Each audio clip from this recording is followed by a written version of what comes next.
Welcome to this video. We are grateful you are with us, and we are happy for your subscription.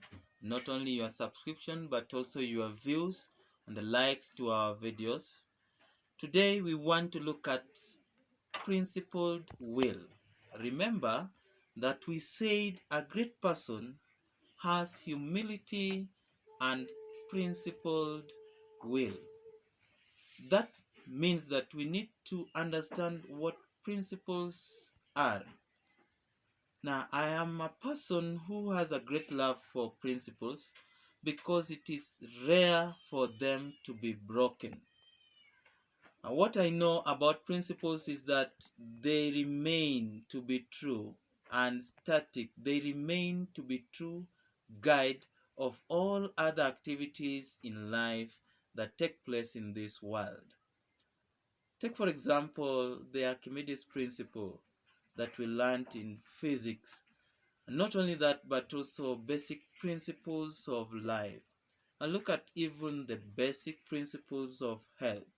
The moment you violate any of the principles of health, you are bound to bear the consequences because principles are stable, they never change.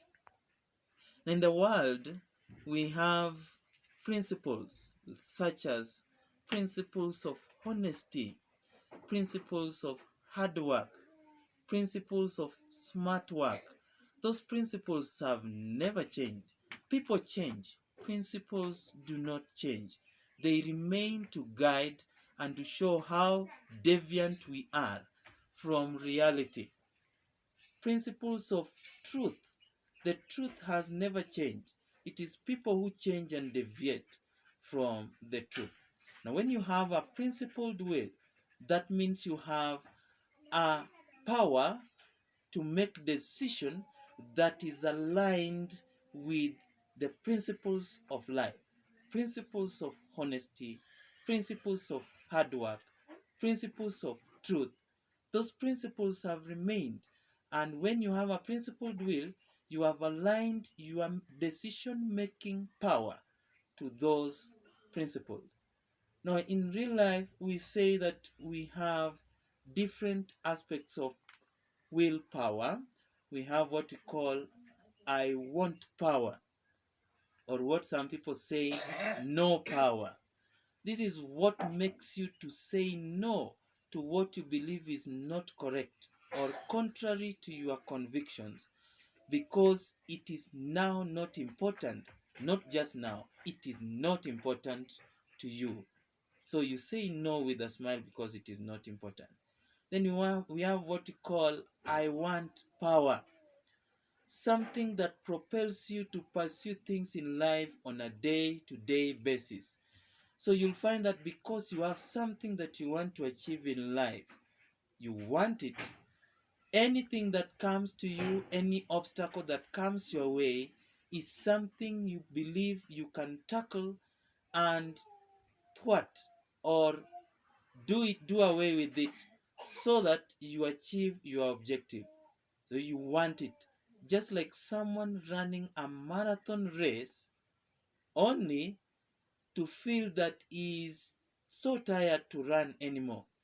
Then because something comes behind him, let's say a lion comes behind him, he has to propel, to move, despite the fact that he feels tired. So when you pursue something because you have chosen to do it, despite the difficulties, the pains, and the challenges you face, we say you are being propelled by I want power. And something else that comes, another aspect of willpower, is I will power. Because you have approved of something that is consistent with your convictions. So you decide that that is what you want to sustainably do throughout your life in order to achieve your desired objectives. Now, someone said, Ju Yang said that people can break through any obstacles with great willpower once you make up your mind. Any obstacle that comes your way, you can break it through your willpower because you've made your mind. Now remember that studies have shown that willpower is something that can be exhausted, and so it needs to be rejuvenated. It needs to be replenished from time to time. Your decision making seat is something that needs to be replenished. It's something that needs time for recollection, time for looking at how things have been in your life. And there are certain things you need to do in order to ensure that this willpower is replenished. The first thing that is very important for you to do in order to ensure that the willpower is replenished is having time to rest. Having time to rest and having deep breaths helps you to have a strong willpower.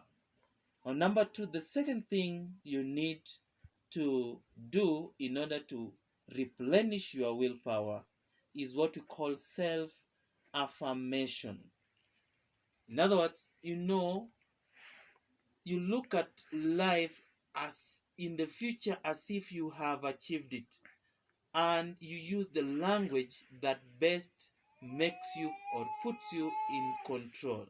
The language that can put you in control is a language like I don't, because you don't approve it, or I do it. Another thing that is not desirable for someone who has a strong willpower is a language like I can't. When you say I can't, it means that you depend on an external force to help you determine or do something. I can't is a language for reactive people. Willpower is strong for those who are proactive. Another thing that is very important for you to do in order to replenish your willpower is getting enough sleep. And so it's important for you to have at least 7.5 to 8 hours and even 9 hours if possible. But the standard is 7.5 to 8 hours of sleep, because whenever you sleep, there are some repairs that take place in your system, not only in your body but also in your mind. That makes you to be more productive in the next day and to have very few incidences of slow response to issues. And then the next thing that you need to do is to meditate. Have time to reflect on your life, not only your life but also on issues that touch on your spirituality and your legacy. Time to look at these things, and also a time to reflect and meditate on the goodness that our great creator and our great redeemer has done to our life. Makes our willpower strong. When you reflect or you meditate upon the life of Christ and what he did on the cross for your sins, it makes you to develop a strong willpower to stand against all sins and all evils that come your way. The next thing that you need to do is to have regular physical exercise, because there are certain things that regular physical exercise do to your body. It makes you, number one, to be someone who can persist in pain, because during regular exercise you have pains, and also there are certain connections that take place in your system that make it very easy to stand when you engage in regular physical exercise. Another thing that is very important is you need to eat healthy. When I say eating healthy, I mean eating more of plant-based meals, and if possible, trying to eliminate all animal-based meals, not just eliminating, but by getting what we call supplements to them. Because it has been noted that poor diet tends to interfere with certain aspects of our willpower.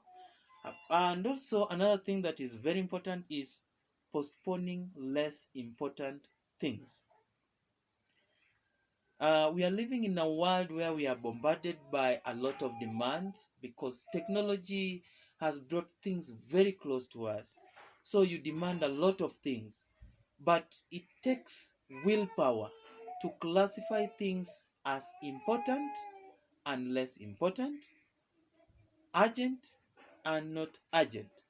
And it calls for a strong willpower to focus on those things that are important but not urgent, so as to reduce the time you spend on the things that are important and urgent. And also, it calls for a strong willpower to shun things that are not important and also not urgent altogether, because some of those things really interfere with the way we operate or we do our things, and the results are not desirable when you engage in things that are not important, and at the same time you engage in things that are not urgent. Some are even urgent and not important. And the other thing that you need to take note of is being self-aware helps you to develop strong willpower, so that you discern, you understand your weaknesses and also your strong points, and you try to prevent what we call temptation to engage things that attract your weak points. Walter Mischel once said that self-control is a better predictor of academic achievement than intelligence. It is a stronger determinant of effective leadership than charisma, and a brace for impact more important for marital satisfaction than empathy. So it's my prayer that we together take part in engaging or using our willpower. Until we meet in the next video, thank you and may God bless you.